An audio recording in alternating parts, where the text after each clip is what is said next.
Hi friends, ಬೆಳಗ್ಗೆ ಆಫೀಸ್ಗೆ ಅಥವಾ ಸ್ಕೂಲ್ಗೆ ಲಂಚ್ ಬಾಕ್ಸ್ ಪ್ರಿಪೇರ್ ಮಾಡಬೇಕಾದ್ರೆ ತೊಂಡೆಕಾಯಿ ಪಲ್ಯ ಮಾಡೋದು ತುಂಬ ಕಷ್ಟ ಆಗ್ತಿದೆಯಾ?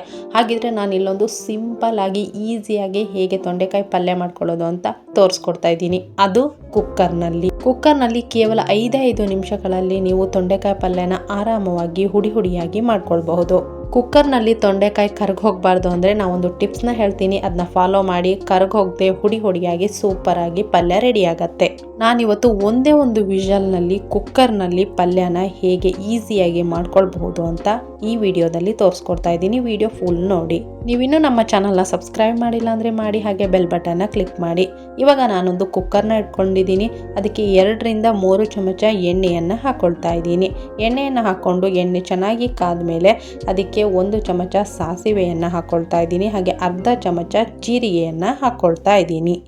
ಸಾಸಿವೆ ಮತ್ತು ಜೀರಿಗೆ ಚೆನ್ನಾಗಿ ಚಿಟಪಟ ಅಂತ ಸಿಡಿಬೇಕು. ಆವಾಗ ನಾವು ಕರಿಬೇವಿನ ಸೊಪ್ಪನ್ನ ಹಾಕ್ಕೊಳ್ತಾ ಇದ್ದೀನಿ. ನೋಡಿ, ಕರಿಬೇವಿನ ಸೊಪ್ಪನ್ನ ಹಾಕ್ಕೊಳ್ತಾ ಇದ್ದೀನಿ. ಹಾಗೆಯೇ ಒಂದು ಮೀಡಿಯಮ್ ಸೈಜ್ ಟೊಮೆಟೊವನ್ನು ಸಣ್ಣದಾಗಿ ಹೆಚ್ಚಿಕೊಂಡು ಹಾಕ್ಕೊಳ್ತಾ ಇದ್ದೀನಿ. ಅದ್ರ ಜೊತೆಗೆ ಒಂದು ಮೀಡಿಯಮ್ ಸೈಜ್ ಈರುಳ್ಳಿಯನ್ನು ಸಣ್ಣದಾಗಿ ಹೆಚ್ಚಿಕೊಂಡು ಹಾಕ್ಕೊಳ್ತಾ ಇದ್ದೀನಿ. ಹಾಕ್ಕೊಂಡು ಚೆನ್ನಾಗಿ ಫ್ರೈನ ಮಾಡ್ಕೊಳ್ಳಿ. ಟೊಮೆಟೊ ಮತ್ತು ಈರುಳ್ಳಿ ಚೆನ್ನಾಗಿ ಕರಗಬೇಕು, ಅಲ್ಲಿವರೆಗೂ ಚೆನ್ನಾಗಿ ಫ್ರೈನ ಮಾಡ್ಕೊಳ್ಳಿ.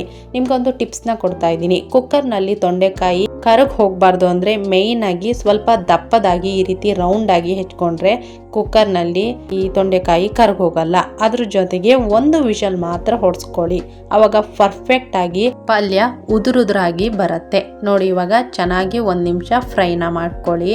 ಈ ರೀತಿ ಫ್ರೈನ ಮಾಡ್ಕೊಂಡು ಆದಮೇಲೆ 1 ಚಮಚ ಕಲ್ಲುಪ್ಪನ್ನ ಹಾಕ್ಕೊಳ್ತಾ ಇದ್ದೀನಿ ನಾನು. ನಿಮಗೆ ನೋಡಿಕೊಂಡು ರುಚಿಗೆ ತಕ್ಕಷ್ಟು ಉಪ್ಪನ್ನ ಹಾಕ್ಕೊಳ್ಳಿ. ಅದ್ರ ಜೊತೆಗೆ ಅರ್ಧ ಚಮಚ ಅರಿಶಿನ ಪುಡಿಯನ್ನು ಹಾಕ್ಕೊಳ್ತಾ ಇದ್ದೀನಿ. ನಾವು ಯಾವ ಪಲ್ಯಗಾದರೂ ಅರಿಶಿನ ಪುಡಿನ ಸ್ವಲ್ಪ ಜಾಸ್ತಿ ಬಳಸಿದರೆ ಹೆಲ್ತಿಯಾಗೂ ಇರುತ್ತೆ. ಅರಿಶಿನ ಪುಡಿ ಒಳ್ಳೆ ಆಂಟಿಬಯೋಟಿಕ್ ಕೂಡ ಆಗಿದೆ. ಇವಾಗ ಇದನ್ನ ಚೆನ್ನಾಗಿ ಫ್ರೈನ ಮಾಡ್ಕೊಳ್ಳೋಣ. ನಾನಿಲ್ಲಿ ಹಸಿರು ಬಟಾಣಿನ ತಗೊಂಡಿದ್ದೀನಿ. ಇದನ್ನ ಸ್ವಲ್ಪ ಬೇಯಿಸ್ಕೊಂಡಿದ್ದೀನಿ. 1-2 ವಿಷಲ್ ಹೊಡ್ಸ್ಕೊಂಡು ಬೇಯಿಸ್ಕೊಂಡಿದ್ದೀನಿ.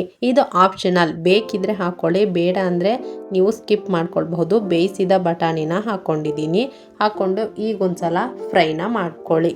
ನೋಡಿ, ಹಸಿ ವಾಸನೆ ಎಲ್ಲ ಚೆನ್ನಾಗಿ ಹೋಗಬೇಕು, ಅಲ್ಲಿವರೆಗೂ ಫ್ರೈ ಮಾಡಿಕೊಂಡ್ರೆ ಸಾಕಾಗತ್ತೆ. ಇವಾಗ ಪರ್ಫೆಕ್ಟಾಗಿ ಹಸಿ ವಾಸನೆ ಹೋಗಿದೆ. ನಾವೀಗ ನೀರನ್ನ ಹಾಕ್ಕೊಳ್ಳೋದು ಮೇಯ್ನ್ ಆಗಿರುತ್ತೆ. ತುಂಬ ಜಾಸ್ತಿ ನೀರನ್ನ ಹಾಕ್ಕೊಳ್ಬೇಡಿ, ನೋಡಿಕೊಂಡು ಸ್ವಲ್ಪ ನೀರನ್ನ ಹಾಕ್ಕೊಳ್ಳಿ. ಏನಾದರೂ ಜಾಸ್ತಿ ನೀರಾದರೆ ಅದನ್ನ ಅರಸ್ಕೊಂಡು ಸಾಂಬಾರಿಗೆ ನೀವು ಮಾಡ್ಕೊಳ್ಬಹುದು. ಇವಾಗ ಕುಕ್ಕರ್ನಲ್ಲಿ 1 ವಿಷಲ್ ಹೊಡ್ಸ್ಕೊಂಡ್ರೆ ಸಾಕಾಗತ್ತೆ. ನೋಡಿ, ಇಲ್ಲಿ 1 ವಿಷಲ್ ಹೊಡ್ಸ್ಕೊಂಡಿದ್ದೀನಿ. ಇಲ್ಲಿ ತೊಂಡೆಕಾಯಿ ಸ್ವಲ್ಪನೂ ಮೆತ್ತಗಾಗಿಲ್ಲ, ನೋಡಿ ಕರೆಕ್ಟಾಗಿ ಬೆಂದಿದೆ, ಮುದ್ದೆನೂ ಆಗಿಲ್ಲ. ನೋಡಿದ್ರಲ್ಲ, ಇಷ್ಟು ಈಸಿಯಾಗಿ ಮಾಡ್ಕೊಳ್ಬಹುದು. ಈ ರಸನ ನೀವು ಬೇಕಿದ್ರೆ ಏನಾದರೂ ಸಾಂಬಾರಿಗೆ ಬಳಸಬಹುದು. ನಾನಿಲ್ಲಿ ಚಪಾತಿ ಅಥವಾ ದೋಸೆಗೆ ಸ್ವಲ್ಪ ರಸ ಇದ್ದರೆ ತುಂಬ ಚೆನ್ನಾಗಾಗತ್ತೆ. ನಿಮಗೆ ರಸ ಬೇಡ ಅಂದರೆ ನೀವು ರಸನ ಅರಿಸ್ಕೊಂಡು ಸಾಂಬಾರಿಗೆ ಏನಾದಕ್ಕಾದ್ರೂ ಯೂಸ್ ಮಾಡಬಹುದು. ಇವಾಗ ಕುಕ್ಕರಿಂದ ತಪ್ಪಲಿಗೆ ಹಾಕ್ಕೊಂಡು 1 ಚಮಚ ಕೊತ್ತಂಬರಿ ಪುಡಿಯನ್ನು ಹಾಕ್ಕೊಳ್ತಾ ಇದ್ದೀನಿ. ಹಾಗೆ ಅರ್ಧ ಚಮಚ ಖಾರದ ಪುಡಿಯನ್ನು ಹಾಕ್ಕೊಳ್ತಾ ಇದ್ದೀನಿ. ಅದ್ರ ಜೊತೆಗೆ 1/4 ಚಮಚ ಗರಂ ಮಸಾಲ ಪುಡಿಯನ್ನು ಹಾಕ್ಕೊಳ್ತಾ ಇದ್ದೀನಿ. ಇದಕ್ಕೆ ಕಡಲೆಬೇಳೆಗಳನ್ನೆಲ್ಲ ಹುರಿದ್ಬಿಟ್ಟು ಒಂದು ಮಸಾಲ ಮಾಡಿ ಆ ರೀತಿನೂ ಪಲ್ಯನ ಮಾಡಬಹುದು. ನಿಮಗೆ ಬೇಕಿದ್ರೆ ಕಮೆಂಟ್ ಬಾಕ್ಸ್ನಲ್ಲಿ ತಿಳಿಸಿ, ನಾನು ಹೇಗೆ ಮಾಡೋದು ಅಂತ ಹೇಳ್ತೀನಿ. ಇದು ಸಿಂಪಲ್ ಆಗಿ 5 ನಿಮಿಷದಲ್ಲಿ ಆಗೋ ಥರ ಪಲ್ಯ ಆಗಿದೆ. ಇವಾಗ ಖಾರದ ವಾಸನೆ ಎಲ್ಲ ಪೂರ್ತಿಯಾಗಿ ಹೋಗಬೇಕು, ಅಲ್ಲಿವರೆಗೂ ನೀವು ಫ್ರೈ ಮಾಡಬೇಕು. ಹಾಗೆ ನೀರೆಲ್ಲ ಪೂರ್ತಿಯಾಗಿ ರಸ ಎಲ್ಲ ಬತ್ತು ಹೋಗಬೇಕು, ಅಲ್ಲಿವರೆಗೂ ನೀವು ಫ್ರೈ ಮಾಡ್ಕೋಬೇಕು. ಸ್ವಲ್ಪ ಕೊತ್ತಂಬರಿ ಸೊಪ್ಪನ್ನ ಹಾಕ್ಕೊಳ್ತಾ ಇದ್ದೀನಿ. ಇವಾಗ ನೀರೆಲ್ಲ ಬತ್ತಿ ಹೋದ್ಮೇಲೆ ಸ್ವಲ್ಪ ಕಾಯಿ ತುರಿಯನ್ನು ಹಾಕ್ಕೊಂಡಿದ್ದೀನಿ. ನಾನು ರೈಸ್ಗೆ ಮಾಡ್ಕೊಳ್ಳೋದ್ರಿಂದ ಸ್ವಲ್ಪ ನೀರಿನಂಶ ಇದ್ದರೆ ಸೂಪರ್ ಆಗಿರುತ್ತೆ. ಅದಕ್ಕೋಸ್ಕರ ಸ್ವಲ್ಪ ನೀರಿನಂಶ ಇಟ್ಕೊಂಡಿದ್ದೀನಿ. ನೀವು ನೀರನ್ನ ಅರಸ್ಕೊಳ್ಳಿ, ಆವಾಗ ನೀರಿನಂಶನೇ ಇರಲ್ಲ, ತುಂಬ ಚೆನ್ನಾಗಿ ಹುಡಿಯಾಗಿ ಬರುತ್ತೆ. ರೈಸಿಗೆ ನೀವು ಈ ರೀತಿ ಮಾಡ್ಕೊಂಡ್ರೇನೆ ತೊಂಡೆಕಾಯಿ ಪಲ್ಯ ತುಂಬ ಚೆನ್ನಾಗಾಗೋದು. ಈ ರೀತಿನೇ ಮಾಡ್ಕೊಳ್ಳಿ.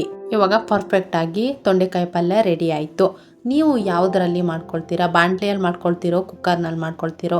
ನಾ ಮಾಡಿರೋ ಈ ವಿಧಾನ ನಿಮಗೆ ಸುಲಭ ಅಂತ ಅನಿಸಿದರೆ ನೀವು ಎಸ್ ಅಂತ ಕಮೆಂಟ್ನ ಮಾಡಿ.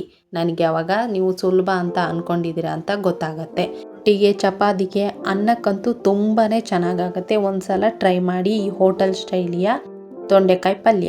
ನೋಡಿದ್ರಲ್ಲ ಫ್ರೆಂಡ್ಸ್, ಎಷ್ಟು ಈಸಿಯಾಗಿ 5 ನಿಮಿಷಗಳಲ್ಲೇ ಕುಕ್ಕರ್ನಲ್ಲಿ ನಾವು ಹುಡಿಯಾದ ತೊಂಡೆಕಾಯಿ ಪಲ್ಯನ ರೆಡಿ ಮಾಡಿದ್ವಿ ಅಂತ. ಲಂಚ್ ಬಾಕ್ಸ್ಗೆ ಟ್ರೈ ಮಾಡಿ ಹೇಗೆ ಬಂದಿದೆ ಅಂತ ಕಮೆಂಟ್ ಬಾಕ್ಸ್ನಲ್ಲಿ ತಿಳಿಸಿ. ನಿಮ್ಗೆ ಏನಾದರೂ ಈ ವಿಡಿಯೋ ಇಷ್ಟ ಇದ್ರೆ ಲೈಕ್, ಶೇರ್, ಕಮೆಂಟ್ನ ಮಾಡಿ. ಹಾಗೆ ನನ್ನ ಚಾನಲ್ನ ಸಬ್ಸ್ಕ್ರೈಬ್ ಮಾಡಿ. Thank you.